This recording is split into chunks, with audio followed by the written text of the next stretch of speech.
Good morning again. How's everybody doing today? Welcome, welcome, welcome. Wow, it has been a busy weekend already. Graduation parties, those fantastic speeches that they give at graduations, after events. This morning we all got up really early and made breakfast for our mothers. I was a horrible husband this morning and didn't fix breakfast for Vicky. I'm not your mom. Yeah, you're not my mom. I did get to see my mom yesterday at graduation. It was really nice, and I totally forgot to wish her Happy Mother's Day. Anyway, Happy Mother's Day. Woot woot to the graduates. It's going to be a whole lot of fun tomorrow, making up your mind what you're going to do for the rest of your life. Don't worry, I didn't make up my mind until I was in my 40s, so we're okay. We are, again, in the second week of a sermon series titled, maybe, yeah, back up. Oh, see, now I went too far. Anyway, Christ and life in the family. Today's message, we're going to be talking about living the sacred rhythm, trusting God in every season. Man, my titles are just way too long. We're going to be in Ecclesiastes chapter 3. We're going to kind of gloss over verses 1 through 8, pick and choosing some pieces and parts of them in verse 11.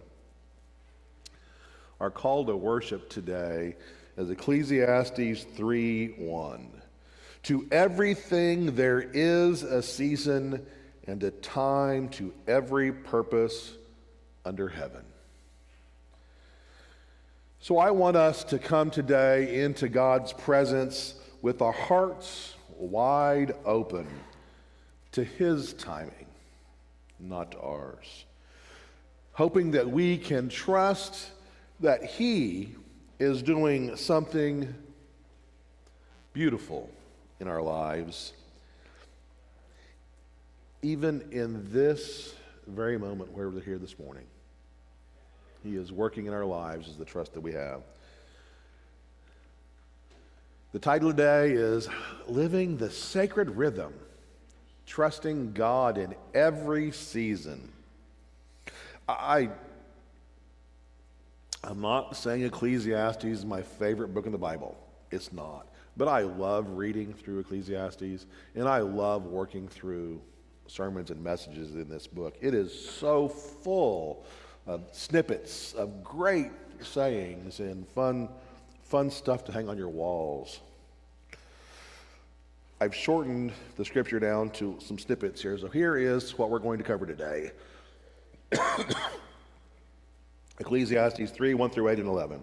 For everything there is a season, and for every time a matter under heaven. He has made everything beautiful in its time. Also, He has put eternity into man's heart. The clock and the compass. All right, don't have to answer. I'm not asking you to answer. But what time is it in your life? I'm not asking you to look at a clock. It's 10:51. What time is it in your life? I know when my phone went off the first time, the glowing light said 5:30.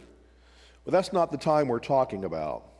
I'm talking about something that's much deeper, a spiritual truth, a spiritual rhythm in your life. What time is it in your life?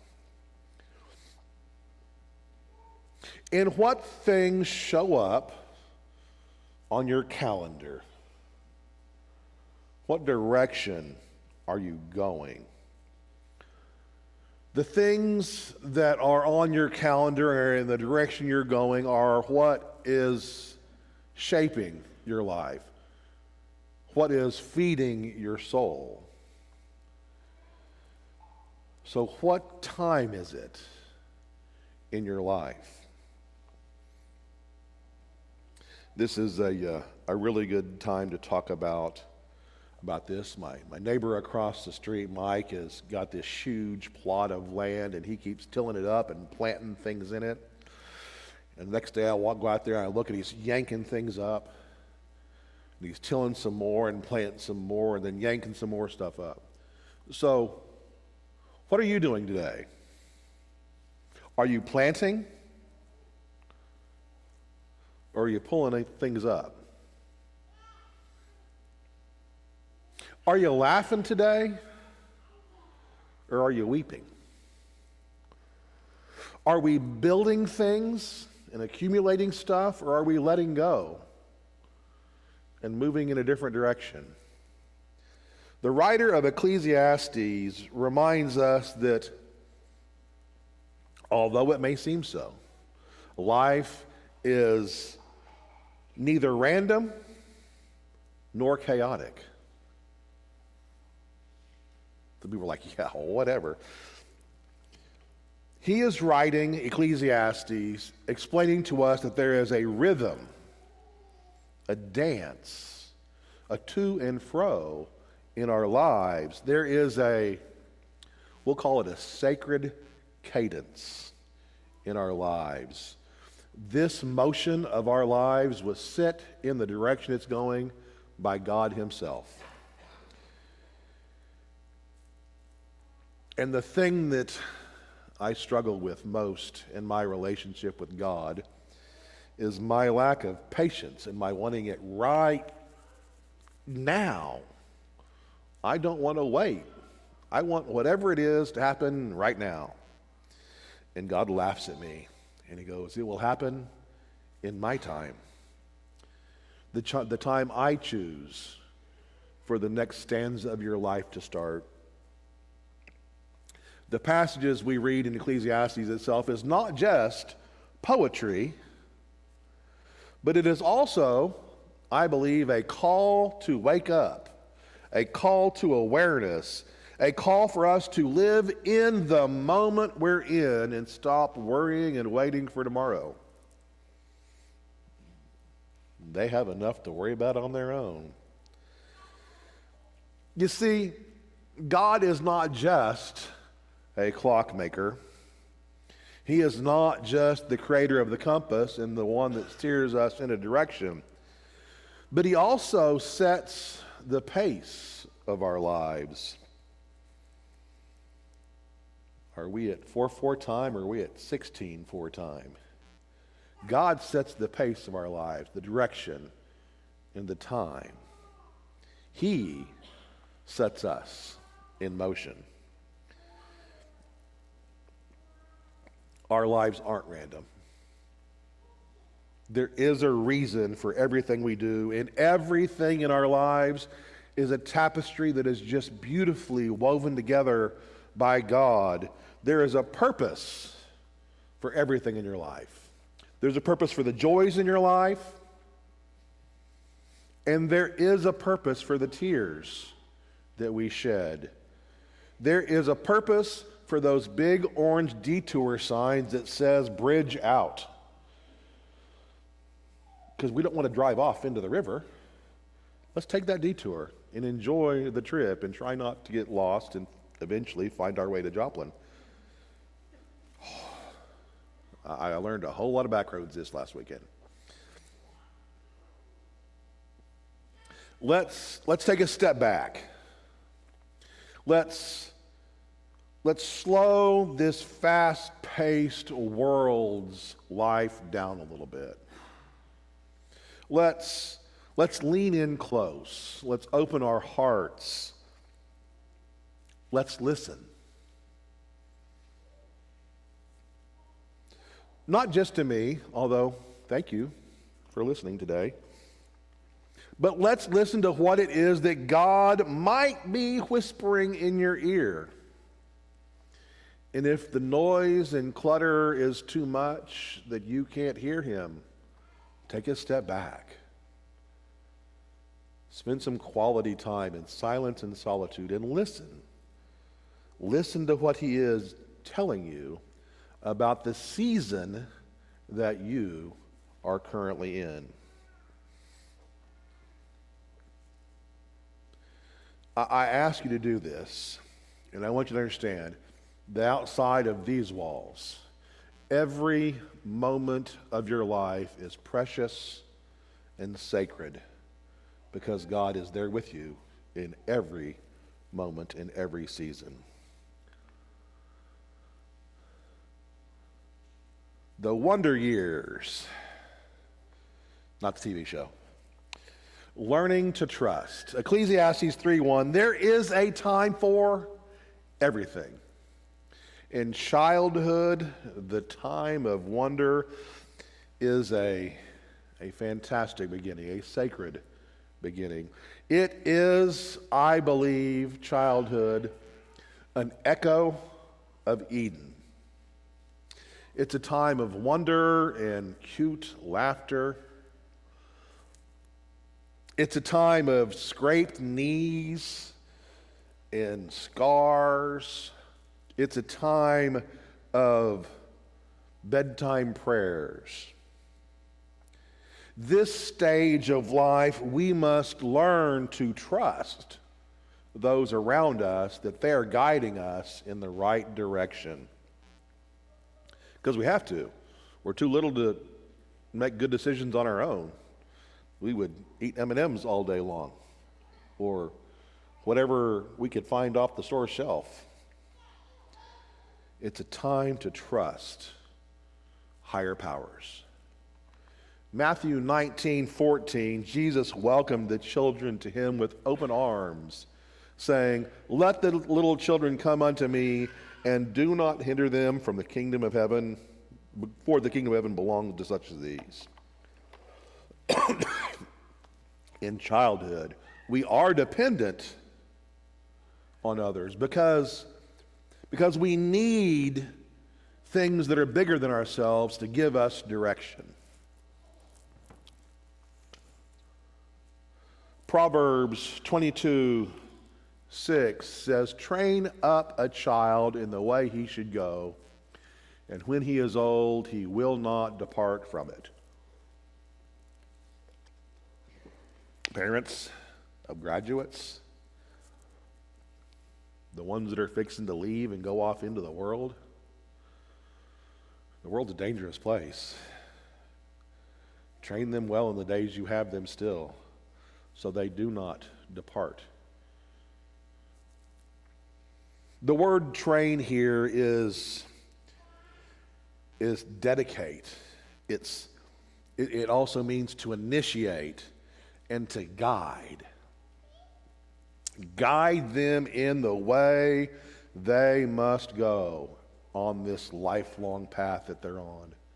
And if you train them right, they won't depart from the training that you gave them in their childhood.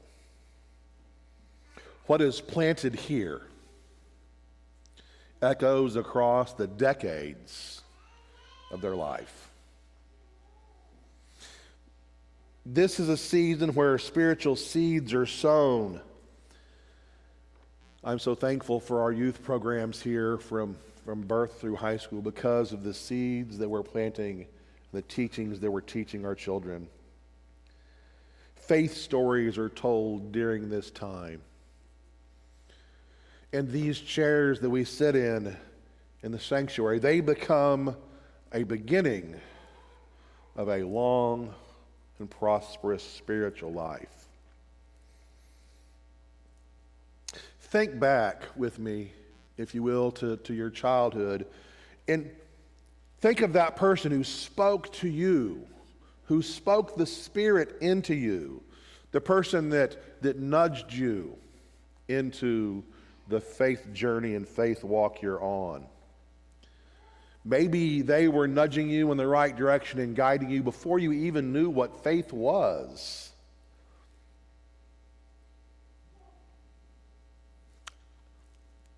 I want to challenge all of you here today, every single person here today. Let's be the person that nudges and guides the children in this church on a faith journey. Let's be there to give them instruction and guidance and pick them up and dust them off and put Bactine on their scrapes and scratches. Let's keep them on the right path.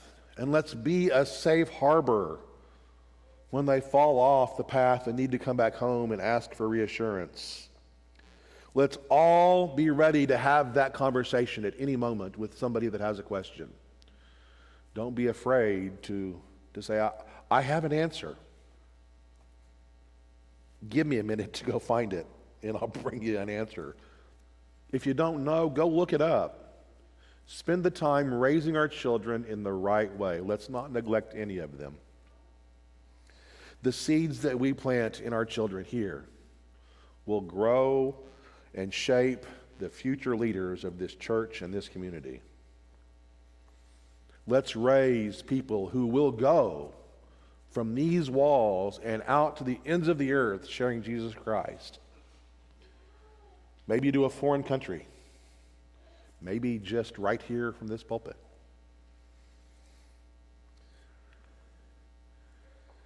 As we grow up, we come to a stage where we come to a crossroads, and there are questions. Some of our graduates are in the stretch of adolescence. Ecclesiastes 3:6 says, "A time to search and a time to give up." If childhood is about trust, and I don't know why James trusts us, but he trusts us relentlessly. Even when we send him off crying, he comes back about 5 minutes later going, if childhood's about trust, and adolescence is about tension. Oh, the teenage girls, close your ears for a minute. Who has had a teenage daughter? Goodness gracious. Tension. Not that sons are any easier.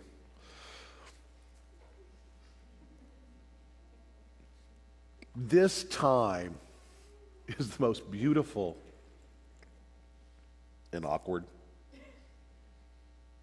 and frustrating and exhilarating time of our lives. We can hit every emotion in about 5 seconds in our adolescence and then rinse and repeat. Man, I do not miss my adolescence. What an exhilarating time of life. We know everything, and our parents are morons. Y'all know what I'm talking about. Everybody's been there.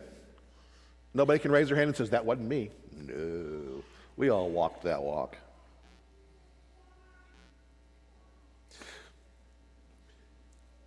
Don't get tired of the spiritual tug of war that you have with your adolescent children. It will get better, maybe by the time they're 30. At some point, they quit tugging on the rope, and at some point, they come and give you a hug, maybe when they're 45. This is the time where we pray that our upbringing sends them in the right direction, because they're going, whether we want them to or not. Their voices change. Our ideas just collide. Parents couldn't possibly know what they're talking about because they have not been through the same thing. Your generation was different than mine. You just don't know. Emotions surge. Emotions. Yeah, I totally just put them all in a bucket and left them behind after that.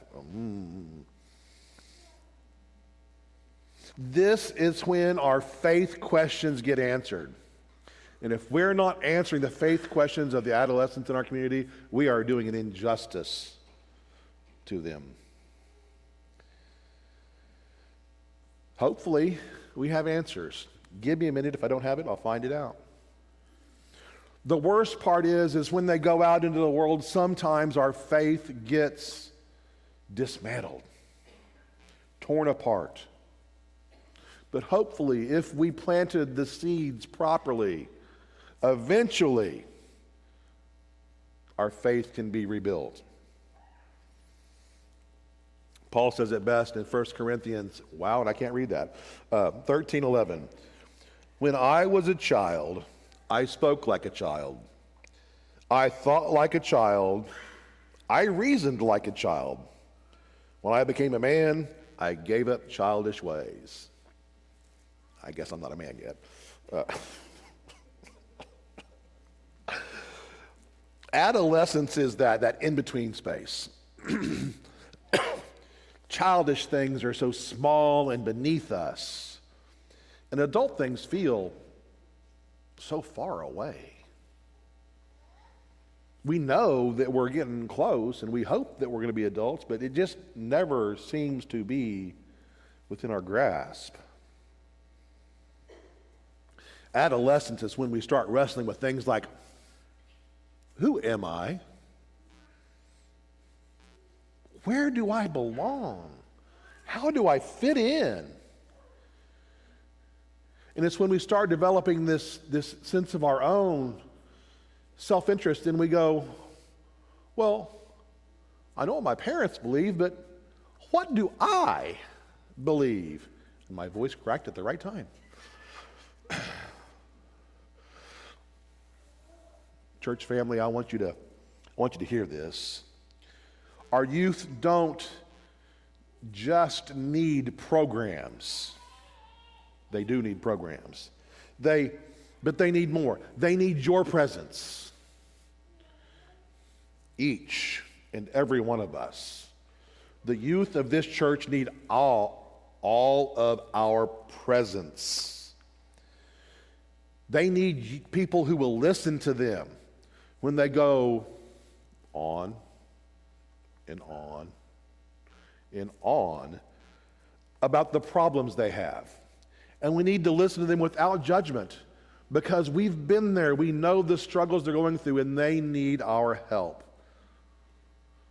You don't have to go down to the rock and participate, but just go sit there in case somebody wants to talk. Somebody needs a shoulder to cry on. But watch out for basketballs, because there's basketballs flying everywhere at the rock. The youth need our guidance, and they need some control. But the most important thing is they need our love unconditionally. To the adolescents here, or those of you who think that you're just right beyond adolescence, listen up. There's a question. Maybe not a question. How do I ever say this? It's okay for you as an adolescent or a young adult to have questions. I still have questions. I don't know half of the things I think I ought to know. God is not afraid of your doubts. God is not afraid of your fears. He welcomes your questions. Please go to him with them. There's a great story in the Bible that talks about God willing to wrestle with you and your doubts.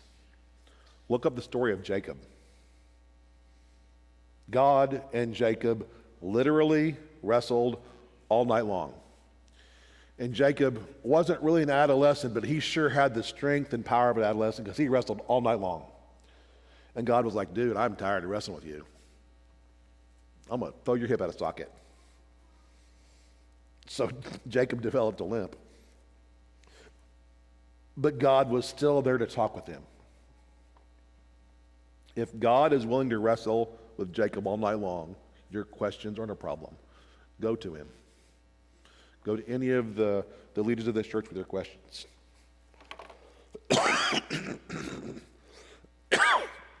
We may not have the answer immediately, but we'll find something for you, and we'll work with you until you find your own answers.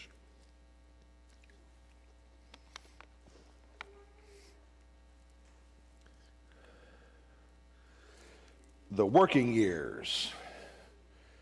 We are called to build and balance. I think we got this all mixed up. Working years should be young and old. We should be able to be free during the large majority of our lives. Most of us tend to spend the largest portion of our lives in the working years. Ecclesiastes 3:2-3 says, a time to plant, and a time to uproot, a time to build, and a time to tear down. Most human beings live the majority of their life in the working years or as adults.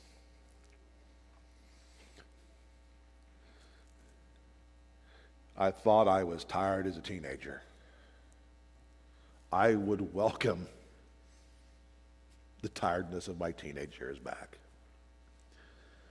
Being an adult is a lot. We think we can't wait to get there. The freedoms of not being forced to go to school. Dude, give me back full-time school and no bills. Give me back the times before diapers. Before I was truly not tired, worn out, but joints no longer working, worn out. Literally, worn out.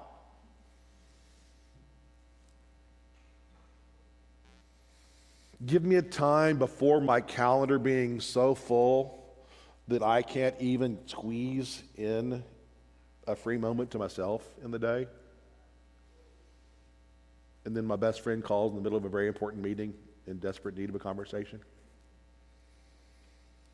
To-do lists. Who has to-do lists? I'm tired of those. There's your career and your family and your church and leisure time. Well, there's no time for leisure time because everything else took over. And how about how fast things are getting? Forget how society's fast-paced. Dude, it wasn't a couple days ago when my children were graduating high school, and now I got grandbabies. And how many times do we have to change direction because something shifted in the world's plans and now I have to learn a new thing? Got new phones yesterday. That's going to be a month of trying to figure out how to make a phone call. By the way, if you have my number and we've talked on the phone, text message me and tell me who you are. Because guess what? I got no contacts. You have one. Yeah, I have one contact in my phone from somebody from a previous church. One. I had like 800 contacts yesterday at 2. I have one. So elders, deacons, friends, if you've talked to me on the phone, text me and say, hey, this is Curtis, because I don't got your number. I do have your number, actually. I have all of our text messages are all there. I just have no idea who I'm talking to in my text messages. So things are constantly shifting in our life. And I learned that yesterday very, very well. This season of working in our lives calls for a balance. Matthew 11:28 tells us, in Jesus' own words, I guess he's throwing us a lifeline. Come to me, all who are weary and burdened, and I will give you rest.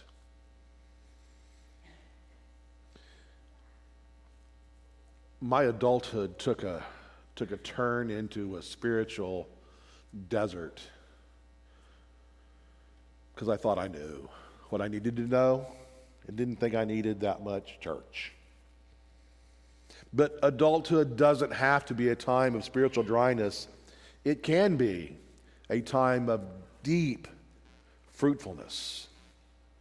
It can be a time to remember our first love, Jesus. If you need rest from working, take it. Most of our jobs really don't care about us that much, and they'll replace us before we get buried 6 feet under. Take the time you need. Take the time to be spiritual and fruitful. Live your life.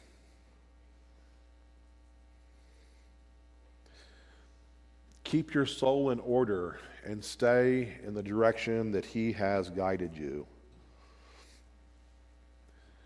There is nothing more important in all of our Christian lives than taking a Sabbath. It doesn't have to be Saturday, but take some time, as often as you can, to detach from all of the world and spend some time with God. Find a lake, go watch the wind blow on it, find a tree, and watch the leaves blow in the breeze. Go find a wheat field and watch the Spirit move through the wheat and how wondrous His creation is. Take time to breathe. If you're busy, just stop and breathe with God.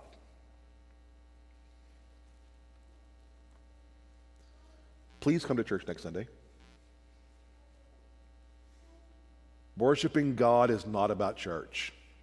If this is the only place you worship God, we need to talk. Worshiping God is in every breath you take and everything you do. We must learn to worship God outside of this building. Maybe you carpool and you're not driving. Just start singing a song and get the whole carpool annoyed. Maybe you're in a boardroom or an office building. Praise and worship God at every opportunity. Maybe you're stuck in the laundry room, folding that never-ending pile of clothes, and you have no idea how much clothes your kids wear. And didn't I wash this outfit yesterday and they didn't wear it, and why is it back in the laundry? Maybe you're on a tractor.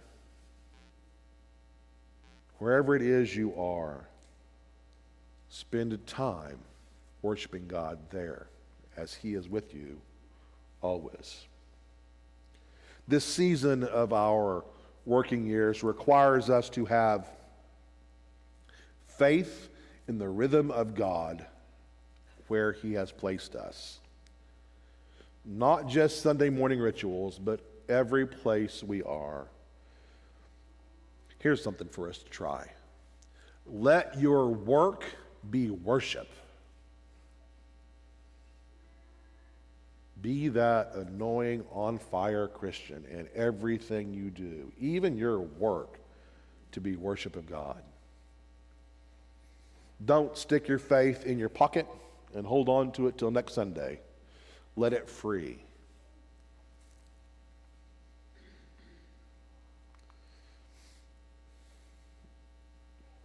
The harvest season, where wisdom echoes. The scholar and theologian Brad Pitt, he says, personally, I like aging. With age comes wisdom. And as I've said before, and I'll say it again, I'll take wisdom over youth any day. I don't know that I've heard a lot of Brad Pitt quotes, but I like the end of that one. I'll take wisdom any day. Now, the worn out elbows, I'm tired of those. Maybe I could get a bailout on that one. I'm not too sure who said this next one. As you get older, you will start to understand more and more that in life, it's not about what you look like or what you own. It's about the person you have become. Award-winning author Wayne Gerard Trotman says, "Do not dismiss the words of the old. They possess wisdom, which comes only with age, and often speak of the things that the young are too immature to understand." I would like to say that all of us that get a little older have wisdom. That may not necessarily be true, but even the least of us are more wisdomous, full of wisdom, than the adolescents. Wise, Hoot hoot, you a wise old owl. Ecclesiastes 3:11 says, He has made everything beautiful in its time. Senior adulthood is often seen by those who don't have wisdom as the end. But in God's eyes, being a senior adult is a crowning glory. This season of our, I would like to say post-work years, but we'll call it our gray-haired years, or no-haired years, or whatever you want to call it. This season of our wisdom years is a season of legacy. It's a season where we reflect and enjoy the spiritual depth of our lives. It's a time when we look to see God's fingerprints back on our journey we've been on. Flip through the book of our lives and see His fingerprints on every page, even the times when we were sure He wasn't there. This is the time where, and I won't call you up next Sunday to preach the sermon, but this is the time where we can stand up and share our testimony and give a sermon of how God has helped us through all of those challenging times. Our lives are an endless amount of witnessing to others.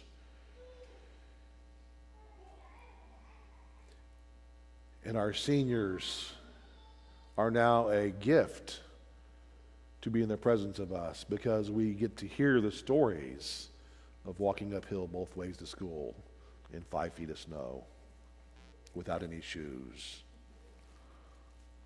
Somebody here has told that story at least once. Maybe half of us have told that story. As we're seniors, our presence is a gift because of all of the things we've learned and the wisdom we can share. This is the time when 2 Timothy 4:7 becomes an anthem in our lives.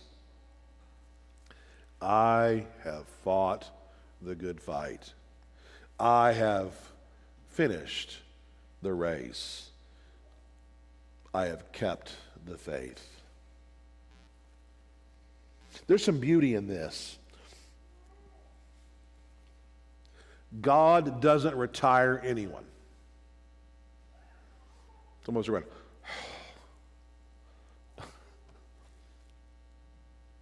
If you have a breath in you, God has a purpose in your life. There is something He has still in store for you. Somebody that you can witness to, or some service that you can do for the community. Now, I know that we're not as fast as we used to be. My grandkids prove that I am not nearly as fast as I think I am every time they come to church with me.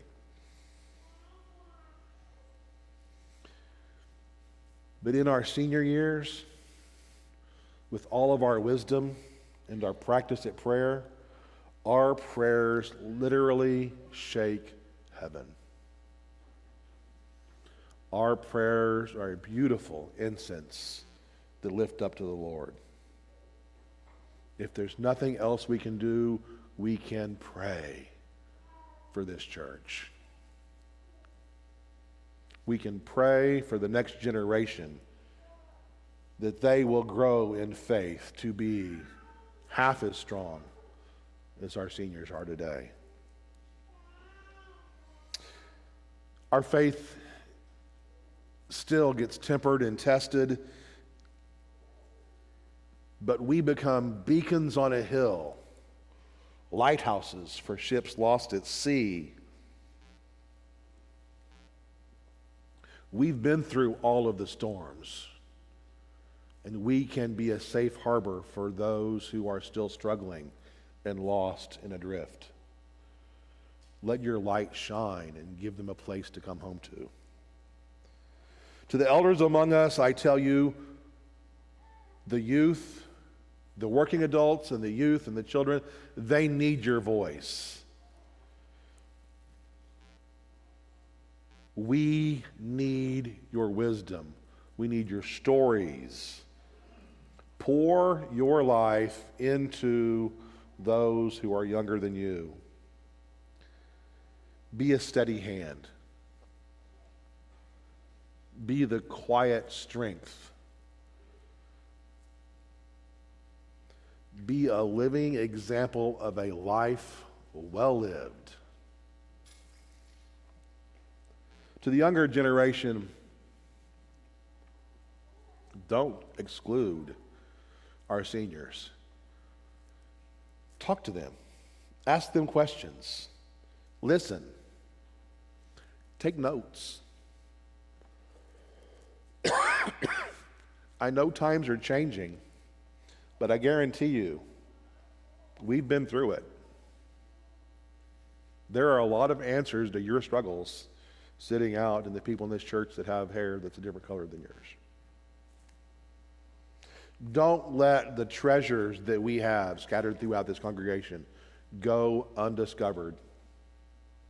Lean on them and find strength in them. Living in the season that you are in. So here's the big question. What time is it in your life? Are you planting? Are you uprooting? Are you dancing? Or are you mourning? Are you searching and gathering, or are you releasing? Ecclesiastes tells us that we need to see every single season as sacred.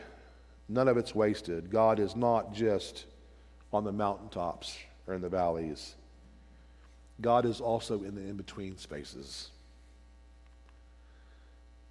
He has made everything beautiful in its time. So there's 3 takeaways today. Embrace the moment today. Stop fighting the season you're in. Don't rush through it. Embrace the time you're in. Because even if you don't think so, God is doing something with you right now and today. I want you to engage with purpose. Every season has a role for you to play. There are things that you can do to serve God. Don't fall away. Lean in. Don't drift, but ask questions. I encourage you to encourage others by sharing your story. Maybe there's some hope that you can share with someone else today. As we come to an end of our service today, my part of it, come as you are, no matter what season it is that you're in. So come forward today if you're in wintertime and you're experiencing loss, or if you're in a springtime of new beginnings and a summer of growth. Maybe you're in an autumn letting go of things. Come forward if you're tired, you have questions, you're afraid.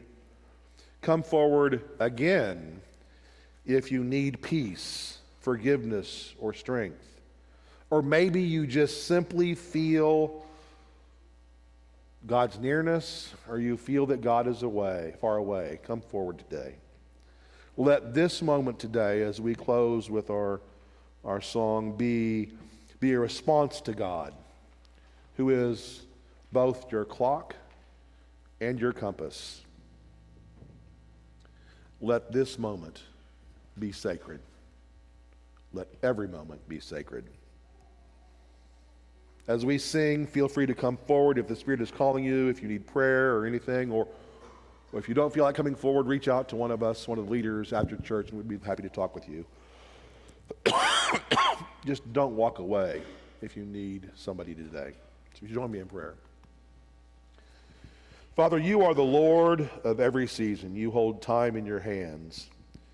Teach us to trust you, Lord. Teach us to walk with you. Teach us to worship you.